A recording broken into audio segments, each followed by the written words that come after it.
to transition into secondary school next year, and they join grade 10. And the Ministry of Education last week released the formalities of how they'll be joining those schools.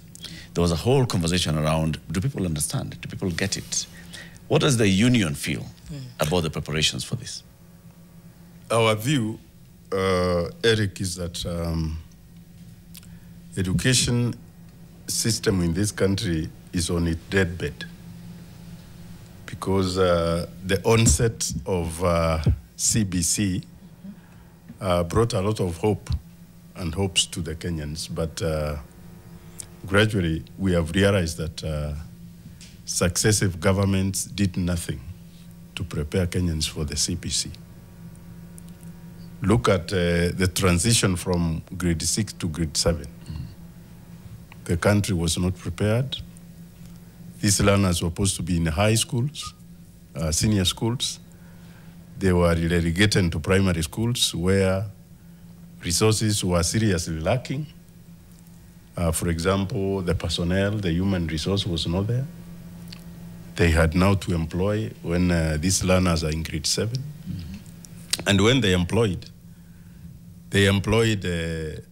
areas that are, few areas like the areas of humanities, when the country is talking about science and technology. So you find that teachers in CRE, history and geography are the ones who have been staffed in junior secondary schools. You'll also find that primary school teachers are also teaching in junior secondary. In terms of design, these people are supposed to be in high schools where there is personnel, for example, science teachers who are well trained. There are laboratories, all these things are there.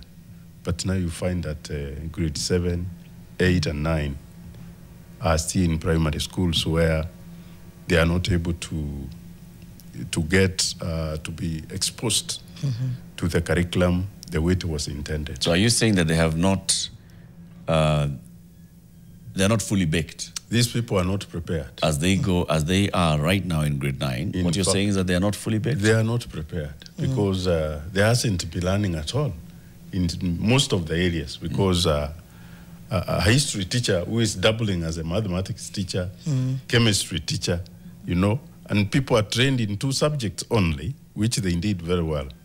Then you bring primary school teachers who perhaps passed in 1 subject and went for a P1 training.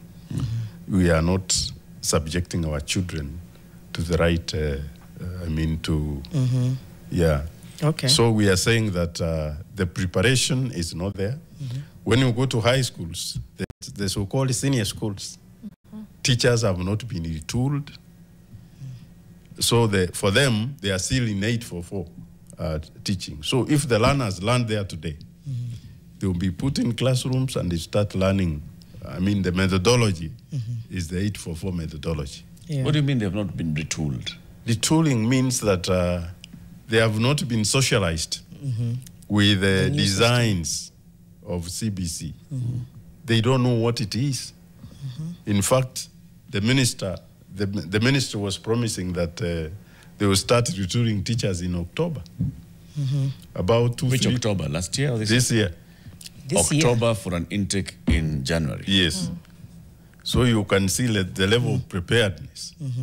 We are in a difficult situation as a country because even the parents who are supposed to have a role in CBC do not know what it is because they have not been socialized.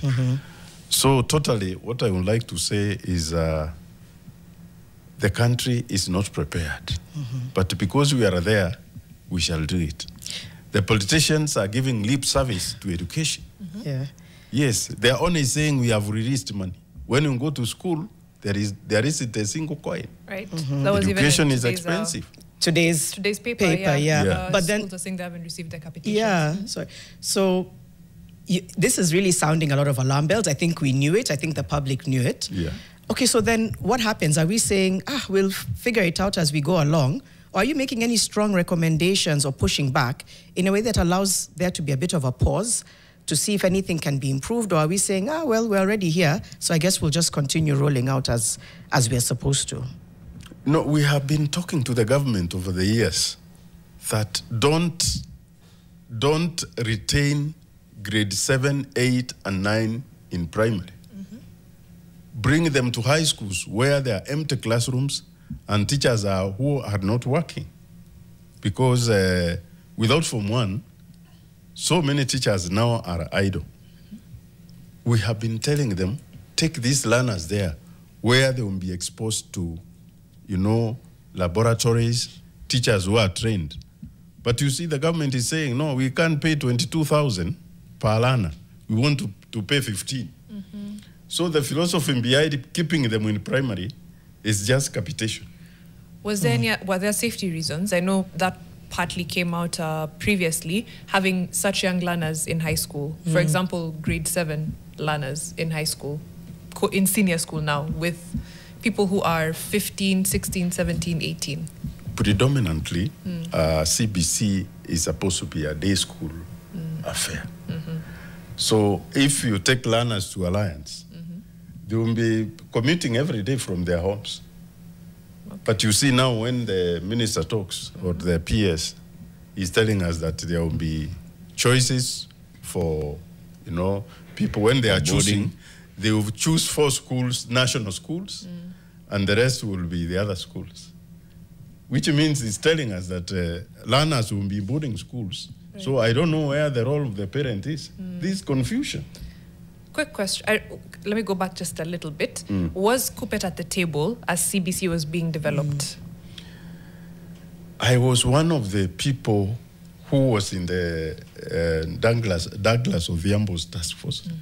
And we are looking at the CBC. When we recommended it, is that we wanted to move from academics to manipulative learning.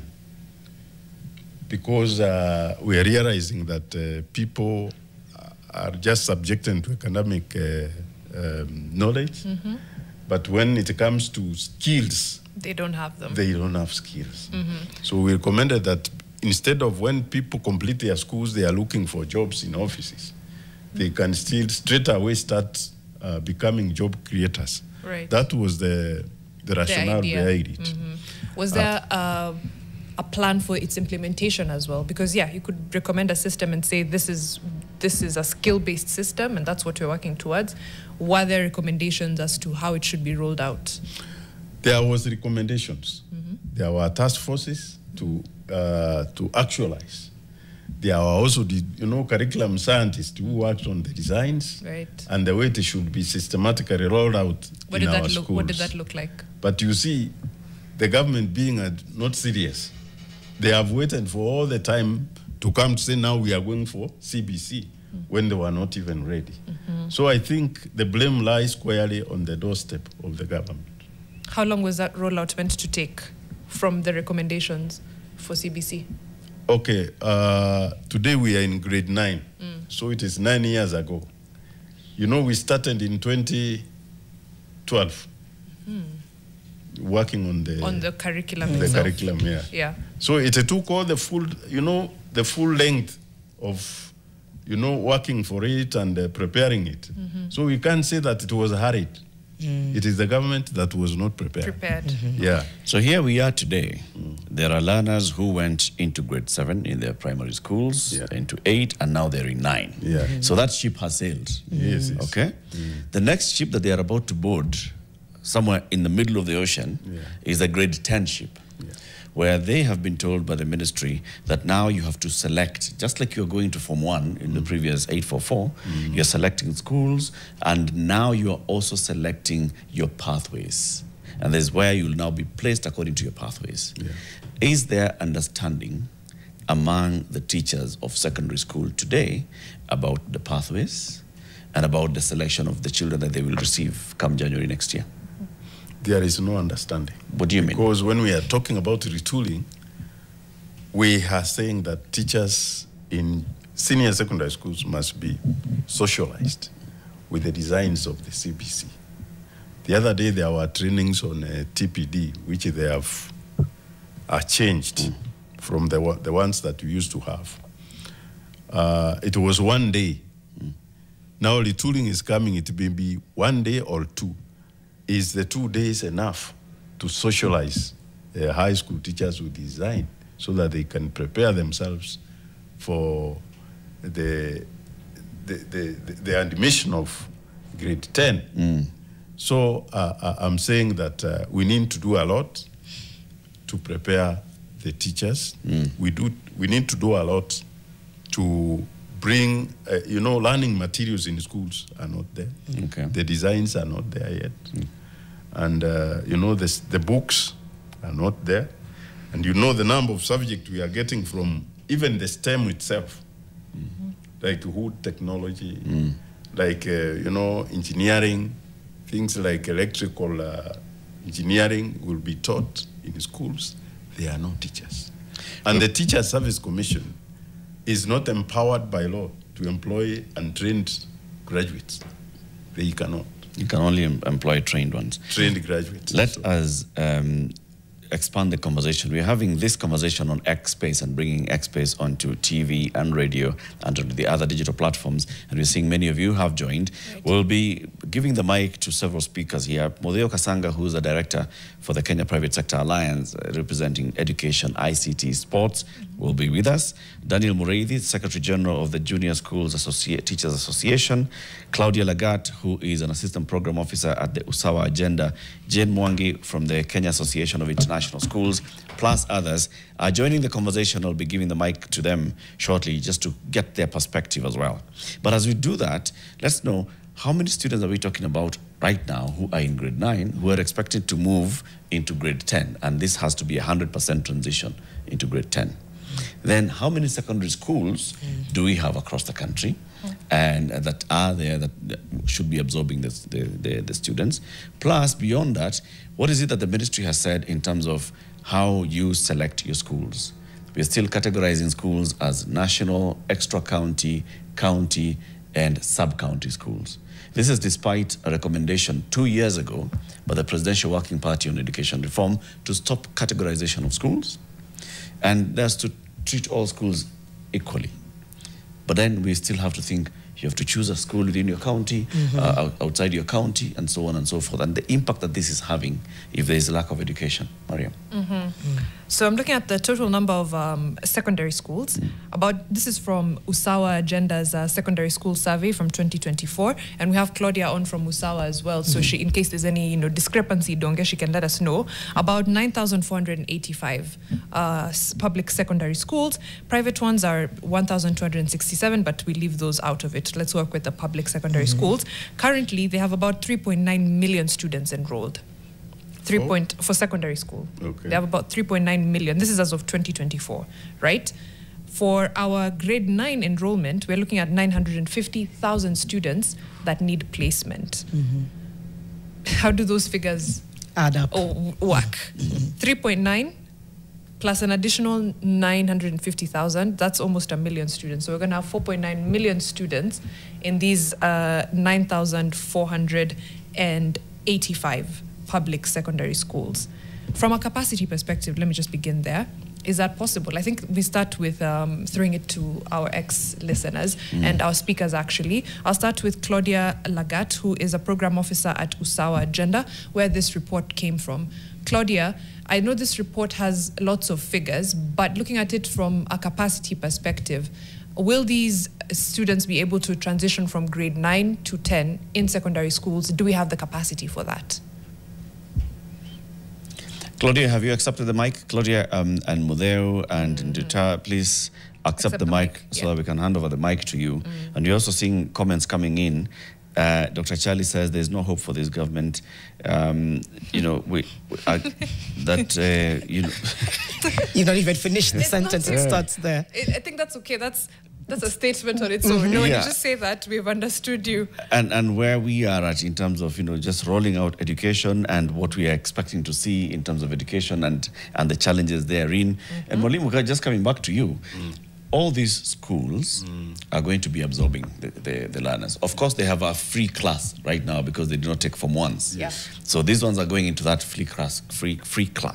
This 950,000? Yes. Okay. They'd have been the ones who had have gone to Form 1 last year if this year if they were in standard 8, right? So there's that they are moving, but we also know that schools have been congested. Public schools have faced serious congestion, especially those ones that are in county, extra county, and national level. Right. Serious congestion.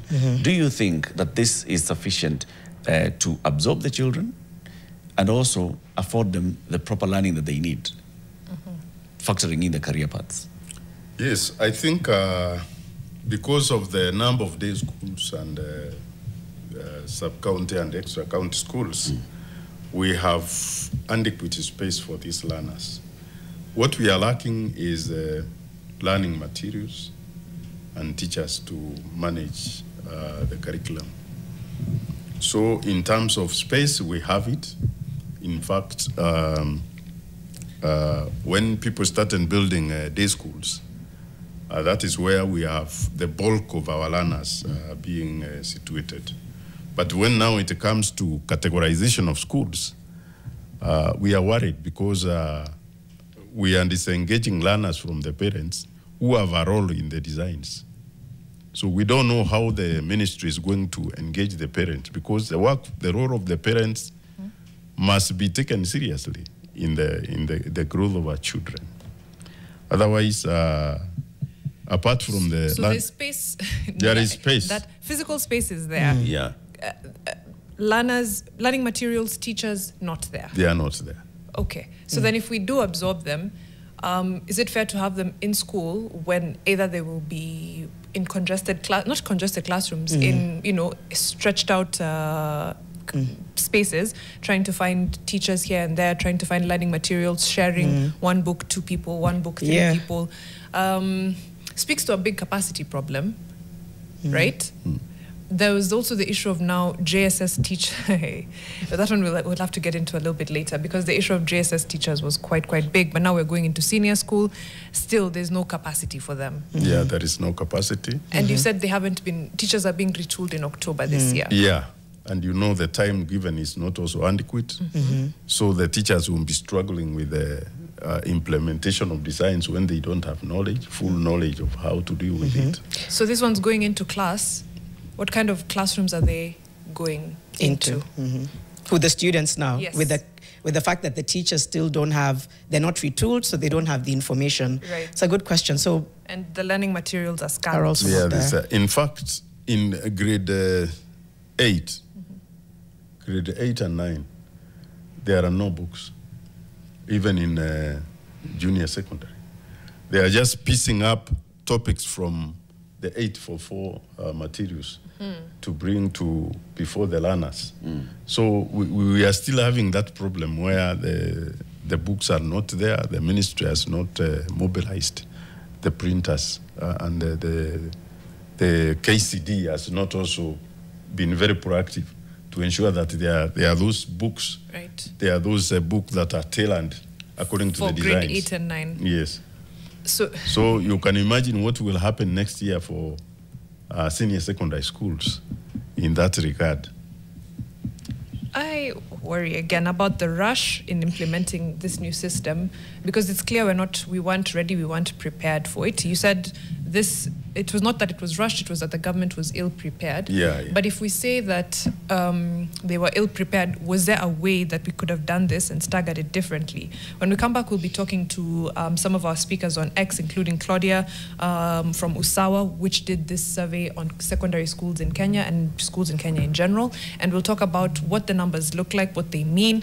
How do we make sure that those transitioning into grade 10 right now are able to get a solid education? How do we ensure that learners across the entire value chain are able to get a solid education, even with all these constraints? Is that possible, or is our education system being gutted, as Moses said when he first came? We'll be right back after this break. Of course, hashtag #FixingTheNationNTV, and go on Twitter and join our X space. Uliza maswali. Go on Twitter and join our X space. Yep, we continue fixing the nation one conversation at a time. Today we are beginning this fix towards the grade 10 transition, and we are holding our digital baraza live on X Space and then bringing it onto Nation FM and onto NTV, onto YouTube and Facebook and Instagram and everywhere else. We'll be looking at some of the comments and questions that are coming in on our topic. Moses Nturima is the Deputy Secretary General of the Kenya Union of Post-Primary Education Teachers. Post-primary education teachers.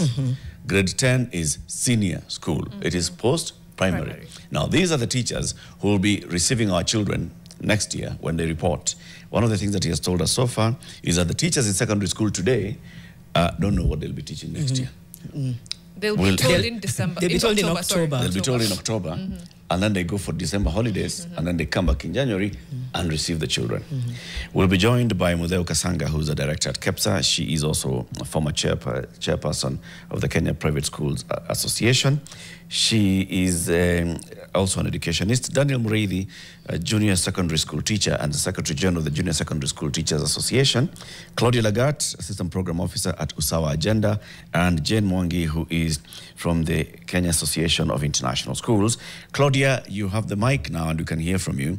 And the question that we had asked earlier was on this number of schools, just starting from those basics. The number of secondary schools that we have in the country, how they are assigned in terms of national, county, extra county, sub-county, and so on and so forth. And then the number of learners that we expect to be transitioning into this, and just using what you've been working on. Claudia, you have the mic. Okay, hello everyone, and thank you for this opportunity to participate in this conversation.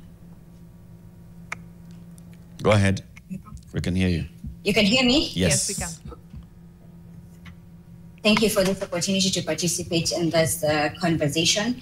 As we are all aware, Usawa Agenda, we aim to promote system change for education justice through evidence, innovation, and stakeholder engagements. So I'd like to respond to that, but the aspect of infrastructure is still a challenge in our schools, both primary and secondary schools.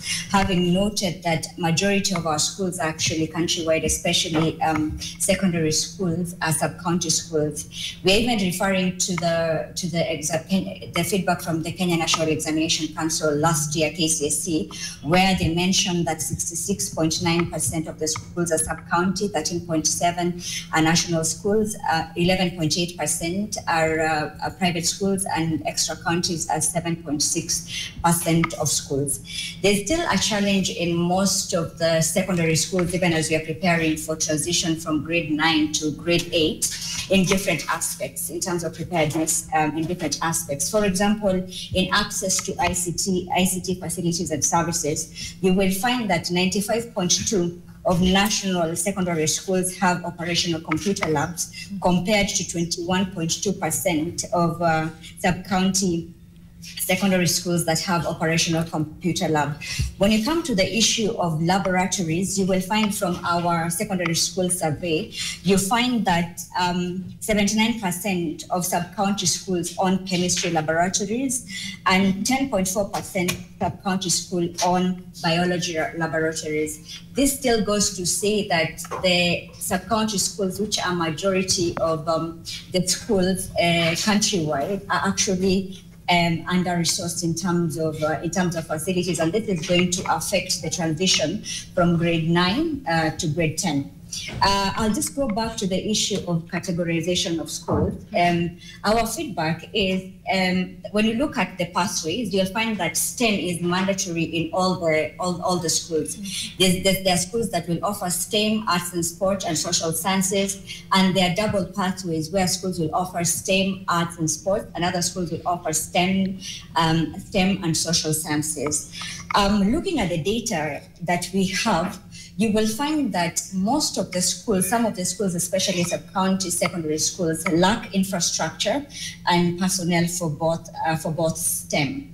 And this can also be amplified by the results that were shared by NEC during last year's KCSE, where you find that majority of the candidates actually in sub-county schools scored D and E grades. So our recommendation for the Ministry of Education is, other than having the two pathways, triple pathways and double pathways, why not have an additional pathway which will offer only social sciences, considering that some of the schools do not have the capacity to offer STEM subjects? Because if we send children or learners to these particular schools that do not have the required infrastructure to offer STEM, we will be setting them up for failure, which on our end, that is an unjust way of offering education. So we are not saying that these schools forever will offer social sciences, but they can offer social sciences in the meantime as the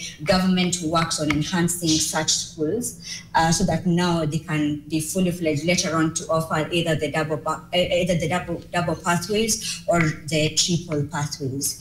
I would also like to add to the aspect of our readiness to have 60% of the learners to join a STEM pathway. It is a very good national aspiration, but are we really ready as a country to have that the 60% of the learners transition to STEM pathways? We conducted a rapid survey on junior schools last year as the Usawa agenda, and we noted the following, that 35% of public junior schools did not have a single STEM teacher. This also translates to the number of infrastructure that was there in terms of classrooms, in terms of access to laboratories. So what are we saying here? Are these learners really prepared to go into the STEM pathway?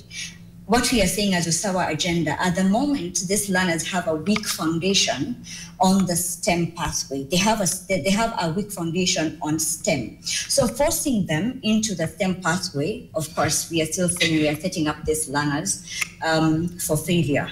So our recommendation for the Ministry of Education is this particular first year, because when you're doing research, there's what we call pilot. You pilot something. When you're piloting, you're going to test what works and then what needs to be improved. So we are saying, let's not set percentages for these different pathways. At the beginning, let's allow learners to choose pathways based on their interests and their abilities. After they have now chosen the pathways and they're settled in schools, now the government can come back and say, okay, what are the percentages that we have in different pathways? Because when we actually begin going into the CBC curriculum, the CBC implementation, it was actually to give learners their freedom to pursue their interests and their abilities. Now having these percentages, that means some learners will be forced into the STEM pathway, some will be, go into the arts pathway or the social sciences pathway, yet they're not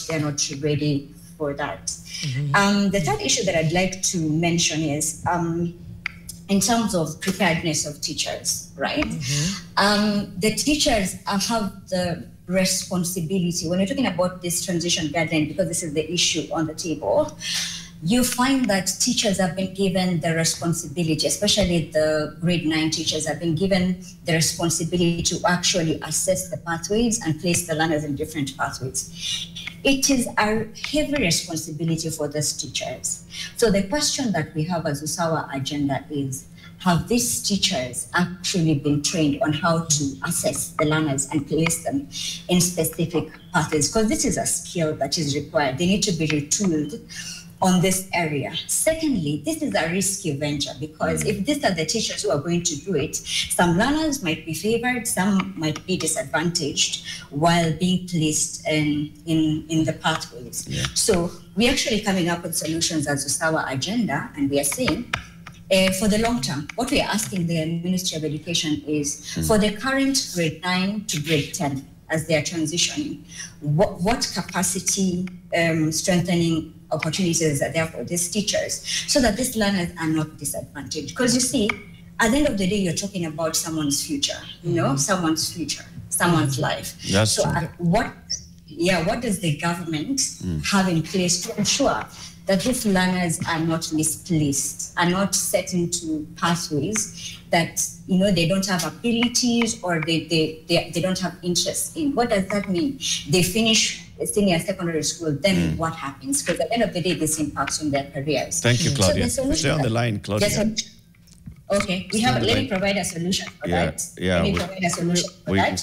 What we are suggesting is for the long term. Claudia, before we get into the solution, so I don't do end to end, it's a conversation. Okay. So let's continue the conversation, and then we come into the question of how do we fix it, and we'll come back to you and ask you, so what's your fix for this? First, we wanted to understand, first of all, the status of the infrastructure in our schools. We hear the status of the infrastructure, and majority of the schools are not able to offer this STEM subject. The requirement is that at least 60% of the grade 9s will move into STEM. Yeah. And so if we have all these challenges, are we prepared to offer this STEM? Now let's bring in somebody else who is also on the line, Mutheu Kassanga. Mutheu, you have run education for a while. You have chaired the Private Schools Association. You're now at the Kenya Private Schools, not private schools, but the Kenya Private Sector Alliance, representing education on ICT. What's your, right now, what's your assessment of our preparedness for the transition into grade 10? Thank you so much, Eric, and everybody who's spoken. Right now, we are transitioning the first cohort. And just right off the bat, I want to acknowledge the data from Usawa. 11% of places are in private secondary schools. And just also recognize that clearly what we are conflating as a CBC issue is actually an infrastructure issue that has been present for quite a while. I also want to acknowledge my colleague from KUPPET that perhaps in addressing the fears of parents in 2022, a populist decision to keep the learners in primary schools in the end has hurt the learners completely. And the few JSS schools that are domiciled in secondary schools, we see the difference. There is a small number of predominantly private secondary schools that took a risk and worked with the recommendations of the Fatuma Chege report that allowed, that recognized that JSS actually should be in secondary schools, and that schools, private schools especially, can establish themselves in any formation, in many formats. And we are seeing a distinct difference in those kids who are in JSS children who are in established secondary schools. The way they have interacted with CBC is very, very, very different from the way the students in JSS primary schools are looking like. And it will be interesting to see at the end of this year what the outcomes look like. If we compare those few JSS schools in secondary schools, what the outcomes look like. Because like my KUPPET colleague, I am convinced that JSS should have been in secondary schools. And we would have had an infrastructure problem, but would have had the correct teachers teaching the students. Mutheu, I have a question. Just before you continue, Mutheu, quick question. Had we, for example, domiciled them in secondary schools, but from like the data that we got from Claudia is that it's only ideally working if you're, for example, in a national, school with 95% of them having fully functioning computer labs, having fully functioning chemistry and biology labs, etc. It seems as you go down to extra county, etc., then the infrastructure problem still becomes a gaping, problem. So would the issue still remain that you'd now have them in secondary schools, quote unquote, but still not able to access a proper education from the infrastructure perspective? Good question, good point. And the point is this: the children would have had the right teachers from the get-go. at the end, as a country without adequate infrastructure, and this is where we must look at it from, because even the 844 kids in these schools still don't have the right infrastructure.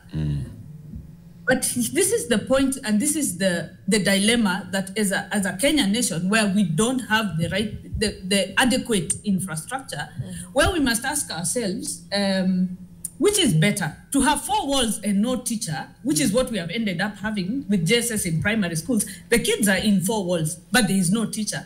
Or to have kids with the right teacher, but with minimal 4 walls, which would have been easier to achieve. A concerted effort to put in 4 walls in 11,000 plus schools, or the effort that we have seen has not worked in 3 years, to add secondary school infrastructure in 44,000 primary schools. And we're in that dilemma. And the sadder thing, in my opinion, is that there's a subset of data that needs to be very carefully analyzed. There are very many secondary schools sitting in compounds with primary schools. And as we speak today, the Form 1 class is empty in those schools. They share a compound. Just because the decision was made to domicile JSS in primary schools. I believe the percentage is something like 15% of day schools are sitting in compounds with primary schools. Yeah. Yet those children are in primary. And yet we cannot share that infrastructure. These schools are run by 2 separate boards. Those boards don't meet. So we have a mind block somehow about how we manage our schools. You know, when you look at other jurisdictions that have, let me call them comprehensive schools, because comprehensive schools ideally start from the first class of primary school to the last class of secondary school that leads to university, not this thing we are calling comprehensive. A comprehensive school sees a child through without need for movement. They typically have 1 board.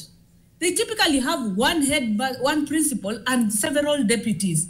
But here we are duplicating everything in a 10-acre compound, and you're left wondering, at the end of the day, are we really thinking about the child? Right. When we are trying to maximize the little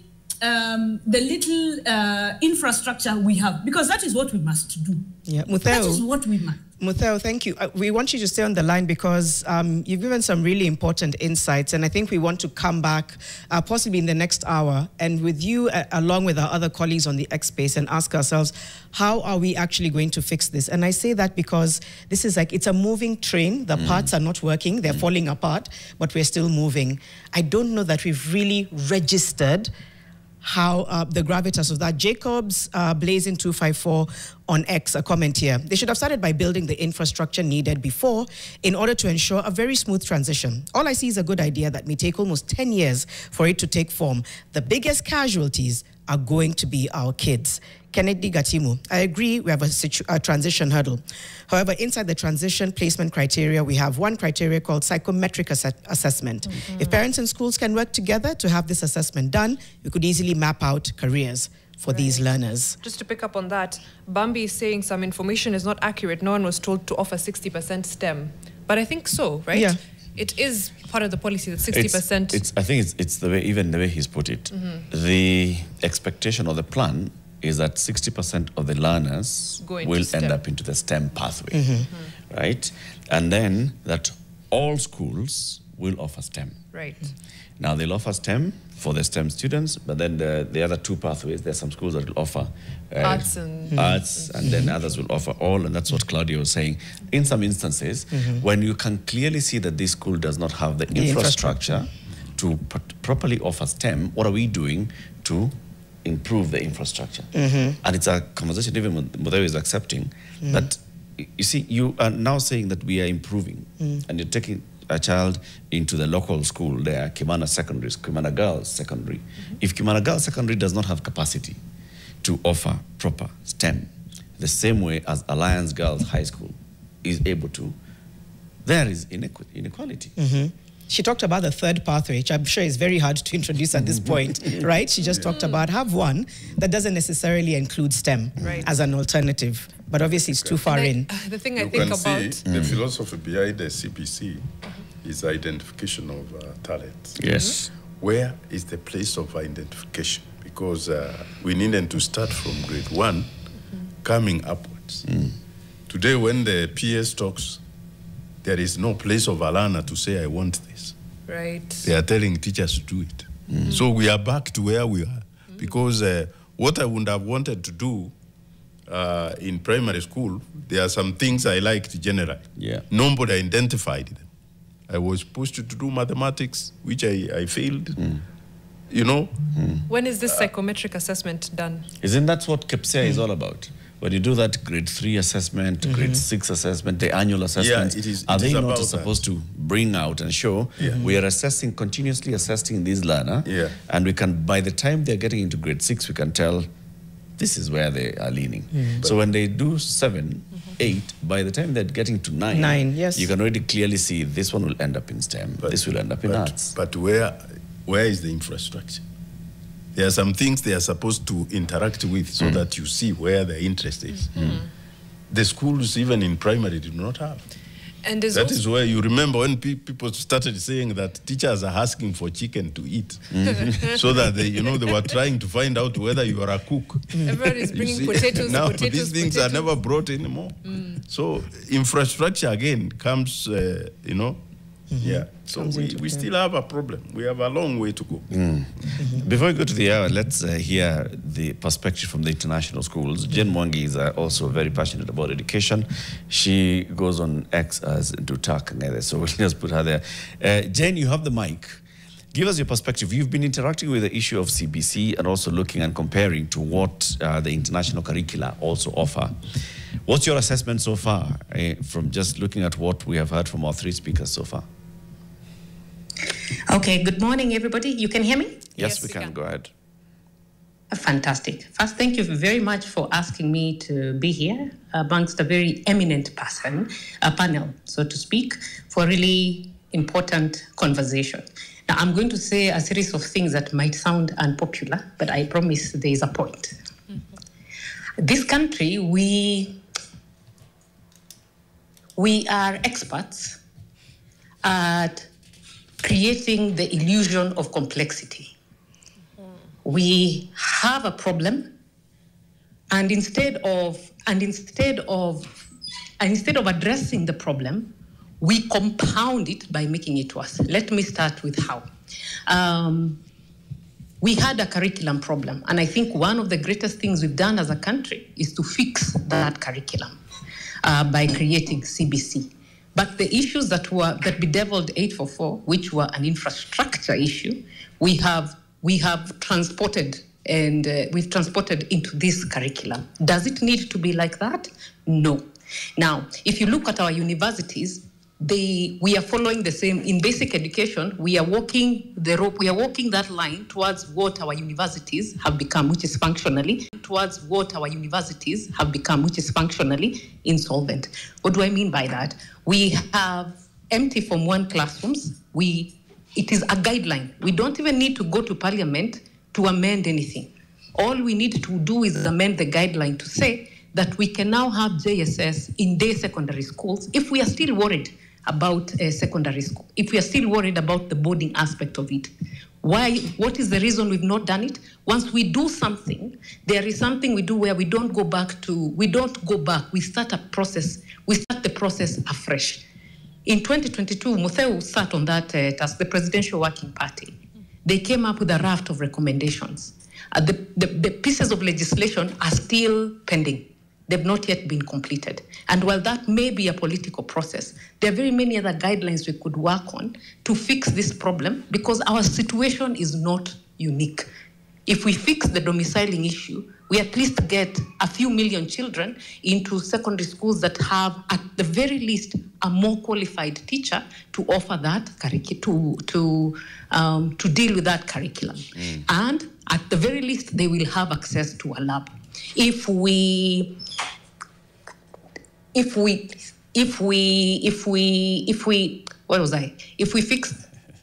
that issue of domiciling, if we just address the TSC Act, not its constitutional duties, just the Act, to expand the definition of a teacher, we would have so many more people who can offer who can offer certain things within the pathways, especially the drama, the arts, the sciences, the sports. But we've been having this conversation from 2012. It is 2024. We are still having the same conversation simply because we cannot put aside the independence of the commission or the interdependence of it. We have this illusion of complexity, yet the solutions are very basic. The Ministry of Education is our mother, right? It is supposed to oversee all these policies, right?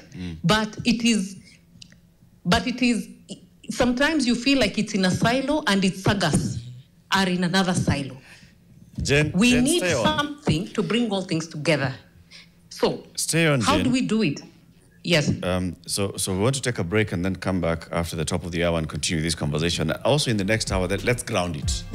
All right, let's ground it. We have parents who are watching, listening, joining us on the X Space, and they've got grade 9 learners. What do they know about the transition to grade 10? We've got, they've been asking their learners, so now what are we going to do? They know about the challenges of selecting secondary schools in the 844 system. Are they to be subjected to the same challenges of selection for the grade 10? That's what we'll be asking ourselves. It's 2 minutes to 9. Keep it here. We are fixing the nation one conversation at a time. Today's conversation is the hurdles of the transition to grade 10. We've got Kupet in the studio. We've got other education experts there. And plus we have you to follow. Keep it here. Okay, so our conversation continues, and this is on the transition to grade 10 in our CBC. Moses Nthurima, who is the Deputy Secretary General of the Kenya Union of Post-Primary Education Teachers, is here with us in the studio, and we have other speakers joining us on the X Space, and we're bringing them on to national TV and radio. Mutheu Kassanga, who is from KEPSA. Daniel Murithi is a junior school teacher. He's actually the Secretary General of the Junior School Teachers Association. Claudia Lagat from Usawa Agenda, which does research on education matters. And Jane Mwangi, who is from the Kenya Association of International Schools. Many comments also coming in, and we shall be sampling some of those comments as they come and seeing what people are saying. In this hour, we want to ask ourselves, really, are we prepared? And this is now taking it beyond the boardrooms into the homes, because come next year, these children, 900 and how many? 50,000. 950,000 students who are now in grade 9 will be going into grade 10. But before next year, come next term, after the April holidays, they will be expected to start selecting their schools. That means they ought to be knowing the career paths that they are taking, and also to know how to select schools. Are we prepared for that? How are those schools looking like? My friend, it is just so crazy. Remember, like a newspaper from the Daily Nation a couple of weeks back, and just looking at the career clusters and all. Pathway, social science. It has a track, language and literature, and another track, humanities. Sports and arts, it has a track, arts, another track, sports science. STEM, it has a track, pure science. Another one, applied science. Another one, technical studies. Now, all this, do our children understand? You as a parent who has a child, even if it's grade 7, in 2 years they'll be doing this thing. Do you understand this? Do you understand how then you select, how you get into the subject? Some subjects are elective, others you have to take compulsorily. For example, if you're taking social sciences, language and literature, you can take literature in English, Fasihi, Kiswahili, sign language, Arabic, French, German, Mandarin, Chinese, and indigenous languages. So you'll be taking English, Swahili, or Kenya Sign Language and the other learning areas. And no mathematics. If it's humanities, it's CRE or IRE or HRE, history and citizenship, business studies and geography, and so you'll be having clusters of social studies, religious education, and pre-technical studies. If it's arts, you'll be taking music and dance, theater and film, and fine art. And this is in the other pathway called arts and sports science. Right. And that includes creative arts, social studies, any other learning area. Any other learning area. Who determines this? How is it determined? How is it elective? Is it not? Sports science, there's sports and recreation. And what are the clusters? Creative arts, integrated science, any other learning area. Any other learning any area. other learning area. That's It's as vague as it gets. So trying to understand again, if then the we have parents what's get compulsory. Oh, are we done with the it. I think we're done with that. pathways? Yes, we are. And the tracks. Then there's what's compulsory, which is community-based community learning. What is it? Let me get it right. Community service learning. Yes. Yeah. That one, and physical education. Fantastic. Those ones That's are across compulsory. the board. That makes sense. But now, for a student who is right now preparing to make these selections, does it make sense to them? One, did they have the right background to inform their decision? Because to me, if I'm choosing between arts and sports science, STEM, social sciences, all of that, I should have been exposed to all well enough. Not just exposed, not just knowing that there's this and there's that. Have an understanding. An understanding, so that I can figure it out. I can see what I am good at, what I'm interested in, and find that where the Venn diagram meets, and I'm like, that's where I want to go, right? So have we already done a disservice to these learners? Because as we've seen, we are already terribly underfunded, one, of course. We don't have the capacity to teach these things in a lot of our schools, in primary schools. So already, did they have the exposure to STEM so that they can choose a STEM pathway? Did they have an exposure to sports science so they can choose arts and sports And I'm science? willing to bet highly unlikely. But we can always find out, but highly unlikely. Mutheu is arguing, Mutheu Kassanga, who spoke earlier, she's arguing, look, okay, Sawa, we're here, okay? As it has been, those of us who went to school in those earlier years of 844 and all, we studied in all these things. We studied in these schools that did have proper infrastructure and all. But we went to school, we found a teacher, we found a classroom. Okay? Where we are, we don't have the labs, but we have fields, you have some teachers. Are you seeing what happens when you're building on a shaky foundation? Yeah. If I did not have the foundation of this is what a science lab looks like, even if it's a smaller one, this is what an art lab looks like, this is what a home science class looks like, this is what all of these things look like. If I didn't know that, how can I therefore make the decision? Already the foundation is shaky. This is my question. The transition to me should have been decades in the making. You start where it advances. It's like the way Noel Sigu has said, it's like the system is tailored to fail. That we shall cross the bridge when we get there is a sad state of affairs. Right. We are crossing the bridges. I'm like, let me As at we least keep moving. And I get with those points. She's like, we're here. That's fine. Then what can we do? Should we then make small changes and make sure that at least they're domiciled in places where they have access to teachers? Then also something interesting came in just before we go into the parents' conversation. This is Nduta who said, let's expand our definition of a teacher. Because capacity issues could be solved, especially when it comes to arts and sports science. Just because Sikwenda, for what is considered traditional training to be a teacher.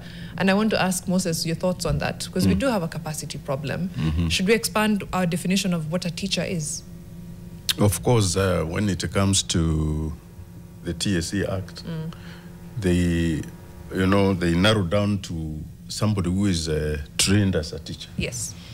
But you see, when we were going to school, in those early years, we met people who were untrained and they taught us. Because now this is a very difficult situation. We need to enable the Teacher Service Commission to bring in those graduates who are not trained to man areas that are technical, because we don't have that personnel in the... But Moses, let me ask you, do we have trained people who went to train as teachers? Either they graduated university or they went to all the other teacher training colleges across the country, yes, who have not been absorbed. Yes. We have many. We have many. Yeah. So we have many trained teachers. Yeah. Only that they have not been absorbed. Yeah, the kind of teachers we have are teachers in traditional areas like English, chemistry, biology, and physics, mathematics. Right. But when it comes to things like woodwork, we don't have trained teachers. I see. Where we electricity, we don't have teachers. Music, there are few teachers. Drama, in music, theater arts. Drama, theater arts, and see, those are very critical areas in the CBC. So that is why when we were working on the amendment of the TSA Act, which has not been amended, that has not gone through the Parliament, we allowed the TSC a window of getting somebody who is not trained but a graduate for a limited period to fix this problem. The interns, that is. So the problem we are having is lack of political goodwill. People want to politic that we have given this money. We have given this money. We are hiring but they are not telling us this money is being given for what? Have you gone down to those schools to see whether anything is happening? And after all, this money is not even there. They are only talking about it. But it's not there. But when you go to schools, you find that principals are going for loans, personal loans, to finance schools so that they are not banned by the money has not arrived? It has not. In fact, people are sick because management in school is becoming very difficult. So we are dealing with rhetoric in this country. We are not going down to see what we are doing for our children. We are destroying their future as leaders. I see Mutheu has even unmuted her mic and she wants to chime into this conversation. Mutheu, yeah, you sat in the Presidential Working Party on Education Reforms. Very many recommendations came out of it. What are the recommendations on bridging the gaps? You know, infrastructure-wise and capacity-wise for teachers, and also the program for retooling teachers. Mutheu. Let me just start by saying that the issue of specialist teachers, like David has said, has been a problem. Did you know that in 844 there are 34 subject options students should be able to choose from? But because we've blocked access to who can teach, like an expert cannot come in school and teach. They simply cannot. In fact, one of the biggest running jokes is that a professor can be a professor in music and not be able to teach in high school because simply they did not do B.Ed. They did not do education. So we have literally, you know, with TSC alone has kept experts in fields from coming into schools to even just take advantage of the 844 subject space that is there. Because at the end of the day, as long as TSC is not employing, it's the biggest employer in the education sector, then this is not seen as an option for people in that sector. For people in those sectors. When you look at our sports, Ministry of Sports, this is something we, the private sector, have gone and sat with them and said, you guys, government, you need to sit down and talk to yourselves. You cannot have world record holders and then we tell them they can't come and teach athletics. Who is the best person to teach athletics? Other than world record holders. Exactly. We have electricians, whole engineers in this country who can come in and teach at secondary school level. They're not allowed. So it's not a gap that we have. We just have, like Jen Mwangi was saying, that we have just made complex a very simple thing. We have just made complex a very simple thing. That higher diploma person is teaching Form 4 leavers in our TVET institutions without a problem because TVET has managed to take control over its staffing away from TSC. That person who is teaching at college cannot come and teach at high school. How ridiculous is that? Even to ourselves, don't we feel the ridiculousness of it? That somebody qualifies to teach at a higher level, but cannot teach at a lower level. You know, we have the people in the country to teach these spaces. Mutheu. What we have is a law and a body that is, in my opinion, just being unnecessarily rigid over it. What was the recommendation of the Working Party? What did you recommend to the president? From 2012, one of the standing recommendations has been to expand the definition of a teacher. And initially, it was just to take advantage, to allow schools to be able to offer more of the subjects that are available in the 844 curriculum. Because all these subjects are there. It's not like CBC is creating new subjects per se. You know, woodwork is woodwork. It has been there. Yes, we have modernized it, made it more practical than the 844 envisions. Electricity is there in the STEM side. We have made it more practical.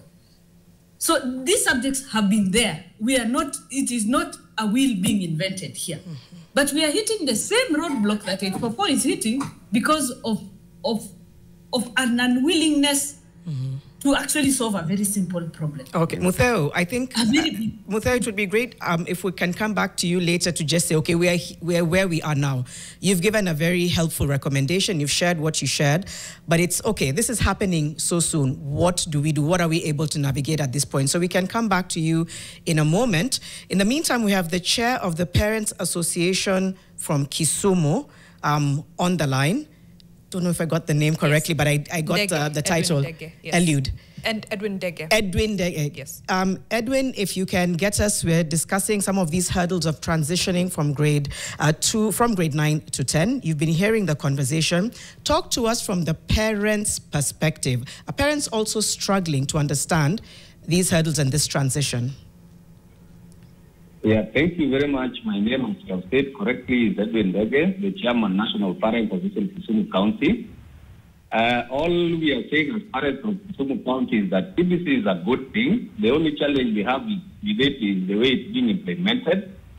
There are so many things that parents are not being told, especially like now the children are transiting from grade 9 to 10.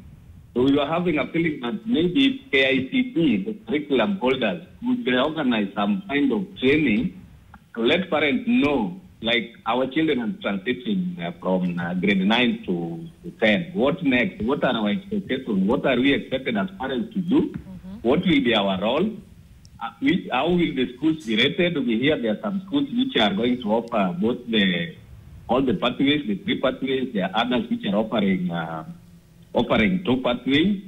What are the subject combinations? And then even the choice of school. How are we going to do it? We are in darkness, we don't know, and we are having a general feeling that parents need to be inducted well so that we know what our children are going into, what to expect, and how grade 10 is going to run. We are aware they are going transiting to the senior school, which is the current high school, which is okay with us. But the problem, we don't know how they are transiting. The assessment that will be done in grade 9, we don't know how it will be done. And then we don't know how the children will also be picked to join grade 10. So I think those are some of the challenges that we are having as parents of Kisumu County. Thank you, Edwin. And that's definitely something we need to go into. I just had a thought. I'm going to bring a jar here next week. And every time we say something is good, it's just the way it's being implemented. We put like 50 bob in the jar. And then at the end of the year, we see how much. You can split it. We can say. We can talk in my attempt one. We'll figure it out. But I like that. Because SHA is working, it's just how it's being implemented. CBC is wonderful, it's just how it's being implemented. Like, you will hear that time and yeah, it's just how they're implemented. And from the parents' perspective, listening to the lack of clarity, the spirit of what's happening is good, but we don't know. So how are we then going to continue? How are we going to share that with the children? So we have KUPPET in the studio, and these are the post-primary education teachers who will be receiving these learners in grade 10, and the KUPPET official is telling us they have not been told what they'll be teaching. So what you're calling retooling has not happened yet. Now, the parents you've just heard, parents are confused, they don't know. Let's talk to the teachers who are teaching our grade 9s now. And we have Daniel Murithi, who is online as well. Daniel, thank you very much for joining us. You're the Secretary General of the Junior School Teachers Association. Are the junior school teachers aware of how to guide these learners in selection of schools and selection of pathways? Come next time. Daniel. Okay, thank you very much, Latif. And I begin by greeting every one of us present in this conversation in fixing our education system in this country. I believe up to now, there are things that we have come to understand, that the education system that we're talking about, CBC, is all about decision-making, goodwill from the political area or arena, and some kind of quality control and seriousness in the processes of making decisions. Now, I'll begin by saying someone mentioned about the psychometric assessment method that is being used. And I'll begin by characterizing it as an illusion, basically, and merely founded on air. Okay. The reason as to why I characterize it in that manner is because as you've always seen us, we have been on the roads looking for employment. That tells you there were no teachers in school.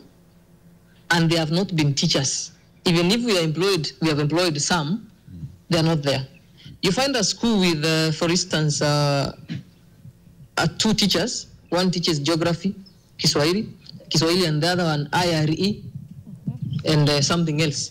If maybe there is no English, there is no science teacher, there is no chemistry teacher, there is no physics teacher, there is no teacher of any other subject. And then you tell me that that teacher will, that student handled by those 2 teachers from grade 7 to 9 completes his grade 9, does the KJCA, part of the psychometric assessments, and we bring out the potential in that learner. In what manner? What manner is that? Because, well, why am I asking this question? This learner has not experienced anything to do with science, the practical part of science, because there is no qualified teacher to do that. That is one problem. So if I may ask you, Daniel, you are currently teaching, right? Give us your own personal perspective. How many learners do you have now in the school that you're teaching? You don't have to tell us the name of the school. How many learners do you have in grade 7, grade 8, grade 9? And you, as Daniel Murithi, how many subjects are you teaching?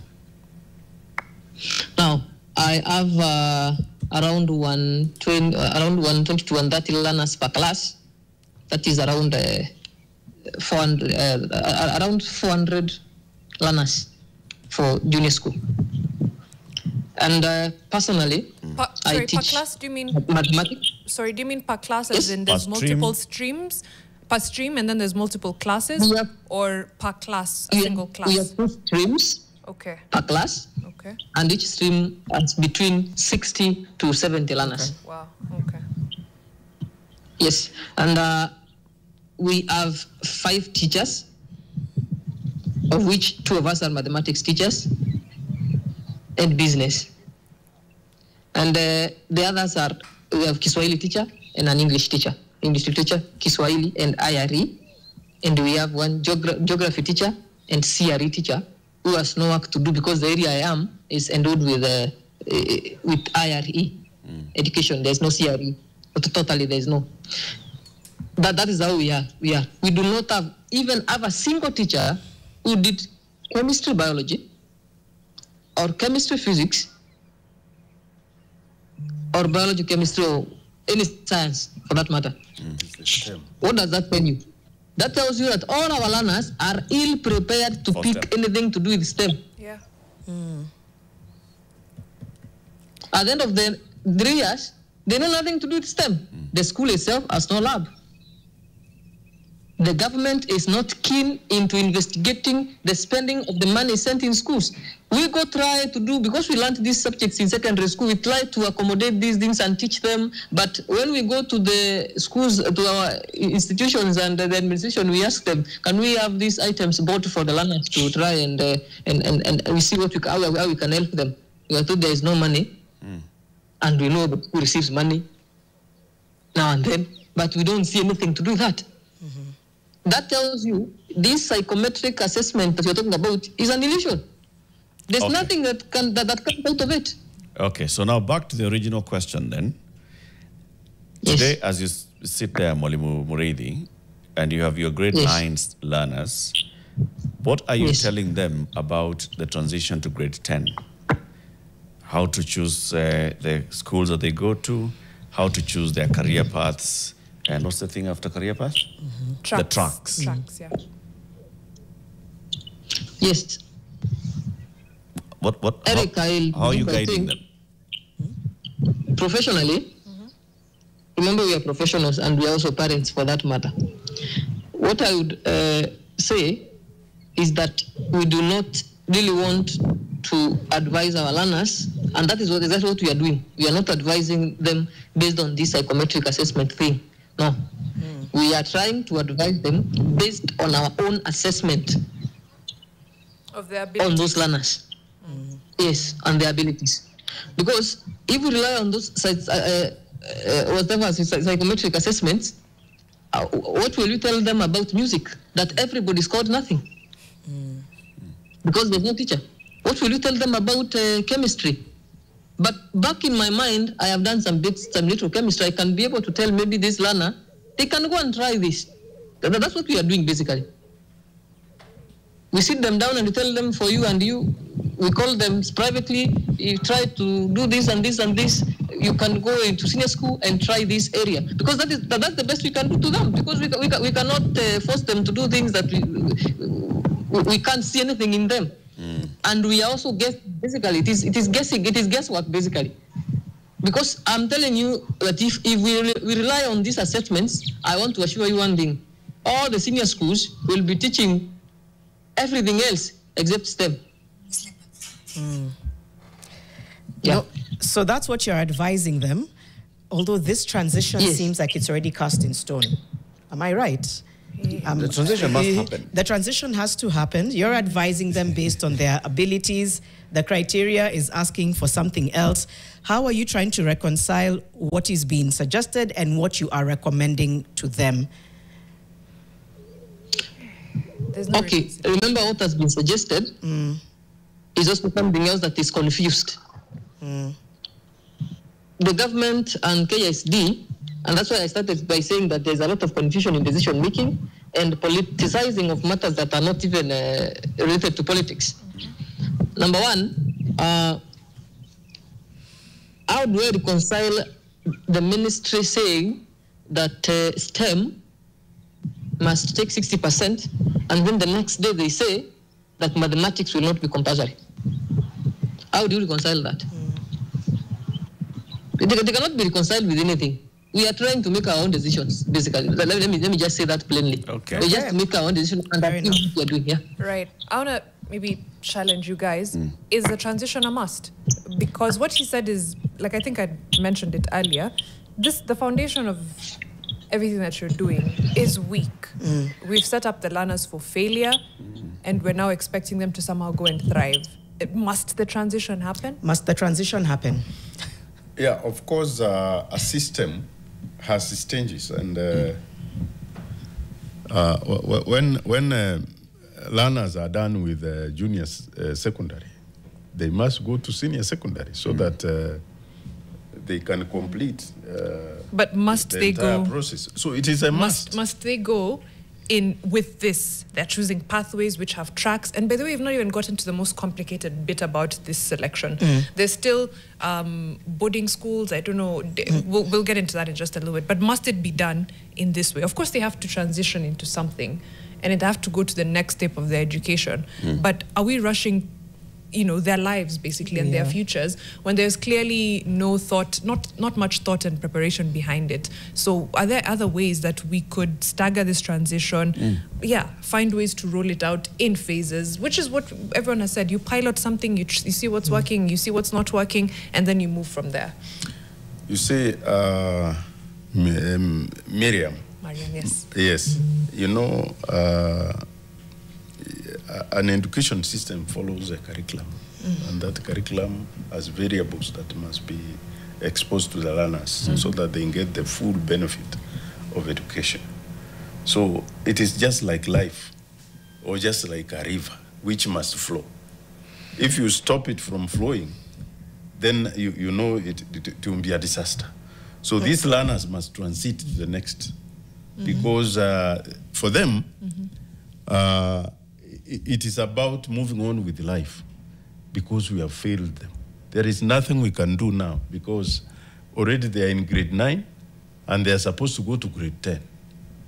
There is no way you can stop them, because they are also growing. They are maturing. So you can't keep them in primary. No. Waiting now to fix your own problems. I'm saying take them to grade 10. That's all right.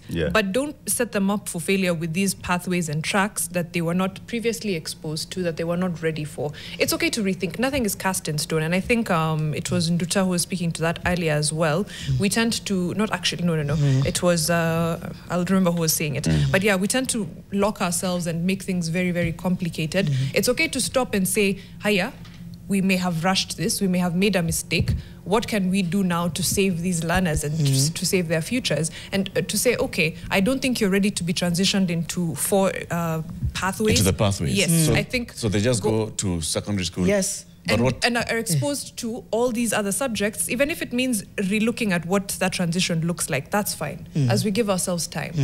And we figure out, okay. So what would that be? So they go into secondary school, and what does the curriculum for secondary school then look like? Now I don't have those big answers. Yeah, I genuinely don't. Now. I'm thinking on the go. You know, it's called transition.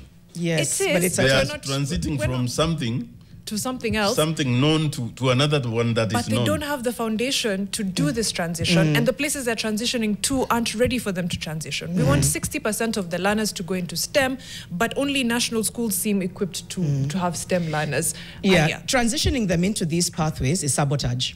I think that's what people need to realize. But to Mariam's but that point, is a design. a design that people are ill prepared You for, cannot and do otherwise schools are. because this is a design which was sent by scientists, but the government has missed it because they are not ready to implement it. If you were given the chance to say, let's pick another way to transition, would you propose that? Would you propose what Mariam is saying? If in a perfect world, on Monday, we were told, guys, you have 2-3 weeks to figure out how to do this transition without using the pathways. And here are some recommendations, whatever they are. Would you be up for it, or are you saying, no, our minds have already adjusted? What are to endele? What I would suggest, we are in between a hard place and a rock. Yeah. But there is a way. If the government can avail resources, as these learners transit, teachers have a way of dealing with the learners when they are lagging behind. But now there is no political goodwill. So they will just walk as if they are going to the church and coming back. The church will get blessings. For 4 years, I have consistently said that we have an education crisis, and we should stop everything else, stop, and focus on this one. Because these are children who are in school, and every new day is a day towards their future. And as long as we are just dilly-dallying up here, asking ourselves, we are tinkering with this, we are crossing bridges as we approach rivers and so on and so forth, then we are messing it up. But Nduta and Mutheu would like to respond to this particular issue. And then Claudia is still on the line, and Claudia and their think tank at Usawa Agenda also have some recommendations. We'll come to them. Let's start with Jen Mwangi from the Secondary Schools Association, Mutheu from KEPSA, formerly of the Private Schools Association, but also Mutheu of the Presidential Working Party will also come in and respond to this. Let's start with you, Jen. Okay, first, these conversations are really interesting, and it is sad to hear the actual state of schools. But off the bat, if we are to make some headway, we should separate school selection from registration. Because from registration for the pathways, and then let us include, and then we do this selection after exam results. What will that do?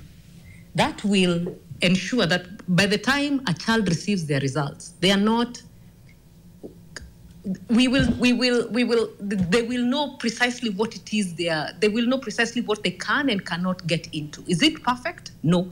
But it sorts out a significant portion of this, problem. But Jen. And then, yes, sorry. Yes, Eric? So far, the rollout of CBC has been on continuous assessment. So ideally by now, because they've done KEPSA, they got into grade 7 and they're doing assessments every year, the learners and their teachers and their parents should know the strengths of the learners. This one exam is what we're trying to run away from. That the one exam then determines what you shall become. Isn't it? One exam does not do that. But like we have said, Eric, we have an infrastructure problem, right? The history of our country is the national schools are resourced, so they may be the only ones. Our traditional, what we used to call national schools, are the ones that are resourced. So they may be the ones who can be able to carry every pathway, while the school in my village may not even be able to carry the science pathway. That is the reality, isn't it? Yep. Yeah. But if we are telling schools if we are telling children off the bat, select this, select that, and we haven't even seen their results yet, We are creating a crisis at this point for no reason. We can do the university, the Form 4 KEPSA model because the formula already exists. You remember that thing I said about complicating small things? We are about to do that again. We can select after these exam results. And then we had a census last year. I think the first one since 2007 for all schools. Every school was counted, including international schools. That is the data that should be used, not the census data that was done, I think, in 2019, but this schools census data that we have at the moment to determine what we actually have and what we can actually do while we sort this out. And then to support you, Eric, we have a crisis, but we can't keep, my opinion as a person is, we can't keep going backwards so that we don't deal with the crisis. One of the things I really like about this curriculum is that it has exposed the crisis. Everything we kept saying for years, we don't have facilities, we don't have enough teachers. At some point, if we are to achieve our national development agenda, we need to expand the definition of these teachers so that we have someone even to teach that pure math we'd like to do. It is good that we are here. Let us work towards solving it. Let us not make the mistake we have done so many times of going backwards instead of forging forward. And on the issue of the 60%, that is the goal. And that is in the basic education curriculum framework. But no one is being forced. No one is being forced. No one is being herded down a pathway. At least not that I know of, and that is not government policy. That is not government policy at this point. So if we sort out the teacher first, we will make some headway. And then number two, we need to tell just the last one. We need to tell ourselves the truth. In a county like Nairobi, think about it. Where do the majority of children go? Do they go to a public school? Do they go to a private school? If we can start telling ourselves the truth about certain things so that we address the issue of capitation. So capitation does not flow to a school, but to a child.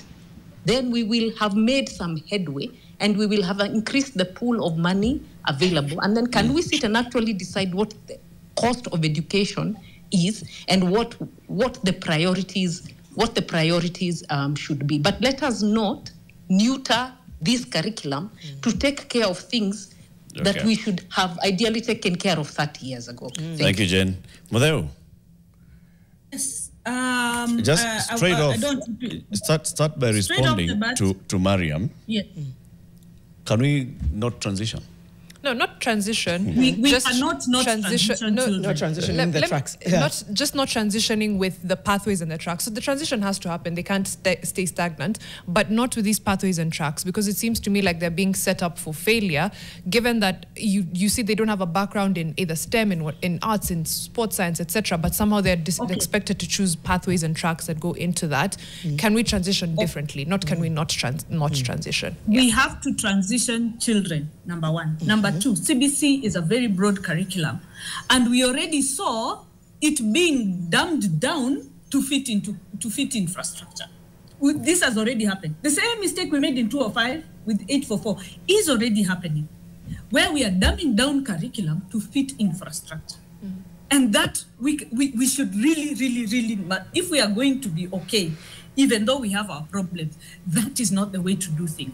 And like Jen is saying, already the way they have set up the formula for transition, it is already, again, creating a problem where there's none.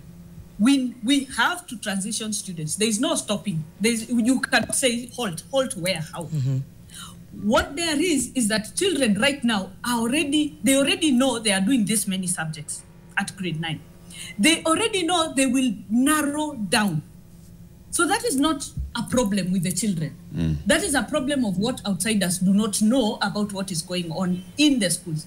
Like Mwalimu said, there are professionals in schools, however few they are. They are professionals, and they have been talking to the students. The students already know that they are having, they are doing so many subjects, and in senior secondary, they will narrow down. They will narrow down. Students know this. Just the same way students in Standard 8 know when they enter Form 1, they're doing many subjects. Then by most schools, by end of Form 1, they start choosing subjects. This is known. So there's no, the changing of the formula is not an option. You know, students are already aware and are already beginning to think around, I really do not like mathematics. I really do not see myself doing mathematics on a very serious 3-year level. I already feel my strength is in English. I want to do English. I want to do Swahili. I want to do this and that. They're already doing these subjects at JSS. Number 2, by pushing selection to the end after the results are calculated, because they have their results, yes, they have their cumulative things, but because this grade 9 exam is a transition exam, there's a level of standardization that will happen because it's a transition exam. Okay, so there's a result that students will get that has been explained to stakeholders in the last county dialogues on an 8-point scale. Okay, so students will know what they have. Just the same way KCSE students know, I get out of a 12-point scale, I will get, 12 points, I don't know, whatever per subject. You know how results come out in KCSE. So the students are expecting an outcome. And that outcome should be what should inform. Otherwise, doing selection before that is just complicating a matter. I mean, when you look at the computations the government has done, the Ministry of Education has done, we are asking ourselves, Kwani, at what point do they understand the idea of lowering the stakes and making parents less anxious, making students less anxious? We went through this with Form 4. If you remember, in the early days, we used to select our universities before, in February, somewhere there. And it became apparent that that is a useless endeavor, that it is best and more efficient when you have your results. After all, everybody wants to be an architect those days. Everybody wanted to be a lawyer. At the beginning of the year, everybody wants to be everything. But at the end, when you have the reality of all your scores, your cumulative scores and your summative results, you sort of look at, yes, I think I can do this. I can do this and do this well. Okay? Then you choose your schools. That is where the government has got it right. Right now, schools are categorized by what they are, meaning are they day schools, are they boarding schools, are they day and boarding? And then number 2, they are categorized on where they are. Are they in your sub-county? Are they outside your sub-county but within your county? Or are they outside your county? And they have devised a formula that on paper looks okay-ish, but to my mind, personally as an individual, we could have done a little bit better. Okay? But that again, when we start having the word equity, and when we do the selection so early, then the definition of equity means expose all options to everybody in the same way, yet the results themselves are not equal. All students will score a range of marks. Yeah, a range of marks. And this is the beauty with a standardized exam. This is the beauty of a standardized exam. And this is what KCSE has been, yeah? Okay. This is what KCSE has been, this is what. So I think there's an angle there that is not being seen in the public that needs to be seen correctly. Transition will happen. The students know. They have been learning a very wide curriculum. They are ready for narrowing down. They are the right age to narrow down and dig deeper into their options. All right, thank you. Yes. Because a bigger percentage, learners' placement will be based on their performance in KJSEA, that's a Kenya Junior School exam, which will comprise 20% from the Kenya Primary School Education Assessment, KEPSA, 20% from the school-based assessment in grade 7 and 8, and 60% from a summative evaluation at the end of grade 9. So 60% will be that end of grade 9 exam. And so the argument here is, then why not wait for them to do that exam and then selecting? Which I think is fair, because that should give you a better indication of what you're more suited for. I'm listening to educators, and I know they're coming, in with so much knowledge, so much more experience, even as far as the psychology of transitioning for these young people is concerned. I just still very strongly feel that we are shafting them by having them transition without a foundation that is fair or proper. They are an experimental lot. Maybe in 5-10 years, there will be young people transitioning grade 9 to 10 who have been exposed to every possible outcome, every possible subject, and they will be in a position to make choices as for their pathways and their tracks. For these ones, though, you're going to, I feel like we're about to lose one or two, like, straight up lots of young people who are making that move right now with very little knowledge, with very little exposure, and very little knowledge. Interesting to hear sort of, you know, just talk about that. There's a lot of insights a lot of you may not have into the fact that there's a preparedness that maybe you're not privy to. But from the outside looking in, it is very daunting. It just doesn't seem like it adds up and it makes sense. I wish there was room to have an alternative, but it seems like the train is set and it's just going to keep moving. I know we need to begin to wind up. I think we can just kind of come back and get any final statements. We are here now. Yeah. And I think that before we come back now to KUPPET and just get their final word, then let's get back to, you know, on the X space. Because we have a speaker and we told Claudia to wait and come and tell us. So what's the fix? So Claudia, you now have the mic. Claudia Lagat from Usawa. What is the fix that you would recommend from, you know, working on the periphery of the education sector? We've been speaking to those who are actually inside the education sector. You have been studying and observing what they've been doing. What's the fix? What's a recommendation, Claudia? All right, thank you, Eric and team. Just give me like a few seconds to just confirm what Mariam has been talking about on the weak foundation, exposing our learners. The current, you can hear me, Eric? Yes, we can. Yeah, although you're far from your gadget. Okay, you can hear me? Yeah, go ahead. Okay, what I was saying, just give me like a minute to actually confirm what Mariam has been talking about a weak foundation. Last year in December, we conducted a rapid survey, as I had mentioned earlier on junior schools and the preparedness. So we conducted a survey of 525 schools in the second week of December, and we established that 79% of the teachers posted to our junior schools are humanities teachers. 35% of the junior schools did not have a single science teacher. What does this mean? This means that all the children in the 35% of the schools are predestined for the humanities pathway at senior level. There are many other, because we are a research organization, we have evidence on even the gaps on infrastructure. And what we are saying as Usawa agenda is, can we collaborate more? Can the government collaborate more with other stakeholders? So that now we are making evidence-based decisions. Even if you're going to like now retool teachers or upgrade infrastructure in particular schools, is the government or the Ministry of Education willing to collaborate with other stakeholders in the education sector to use available evidence on the gaps that are there, then now prioritize their investment in the education sector.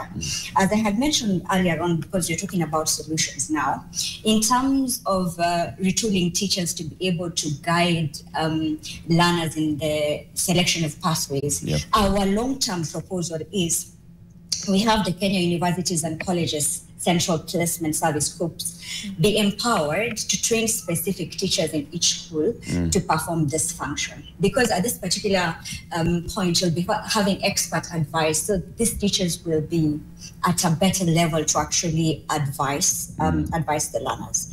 On the selection of pathways, let it just be open. Let the children select the pathways based on their abilities and based on their interest at this point. Then later on, as I've said from the beginning, you pilot something. Then now in the subsequent years, now we can actually say this is what we have. We know with the global trends, there are so many career options. That's what it is said nowadays, career options in the STEM.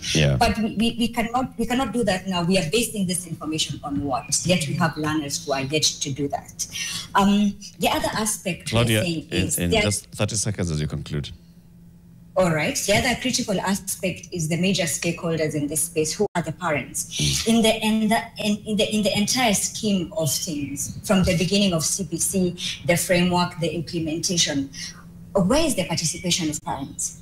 So our recommendations to the Ministry of Education is let there be nationwide sensitization to parents and learners as well, so they can be able to support and guide the learners in the correct pathways. Thank you. Thank you, Claudia. Moses. Yes. What's the fix? From the KUPPET's perspective, the Union of Post-Primary Education Teachers, what would you say is the way to fix this thing in a minute and a half? Yes. Thank you so much. I think as we have always recommended, is that the first one is transfer junior secondary to senior secondary. And I'll repeat that one 3 times. The other one is currently we have junior secondary in primary schools. Promote senior secondary school teachers to go and manage junior secondary, because now those people are managing primary school teachers and they are managing graduates. So you can see the conflict of expectations will also drag back. Then the tooling, and it must be done as a refresher course where people will go into phases and do that. And then we fix TSC Act to bring in other professionals that are not necessarily teachers. Then we are saying that financing education is not an option. We must put more money. Moses Nturima, the Deputy Secretary General of the Kenya Union of Post-Primary Education Teachers, plus all the other speakers who've joined us in this conversation. It's the beginning of a fix, right? This is not the end. It's the beginning of a fix. Janet, yes, in just a few moments, we'll be crossing over to the launch of the National Irrigation Sector Investment Plan launch. We had that interview earlier this week. NISIP targets mobilizing 580 billion shillings in capital for irrigation over 10 years. NISIP has 5 pathways for catalyzing investment into the irrigation sector. The launch is taking place at KICC. The hashtag is NISIPKE. That's happening in literally just a few moments. So we do need to wind up. Thank you all so much for being a part of Fixing the Nation, to our fixers online, our fixers all across this conversation on education. It's triggering, it's worrying, but the ship is sailing and we have to just keep moving. Janet Mbogwa here with Mariam Bishar and Eric Latif. Thank you very much for tuning in. Have a lovely, it's a weekend. Have a lovely weekend. See you again on Monday, 6 a.m. Fixing the Nation, one conversation at a time.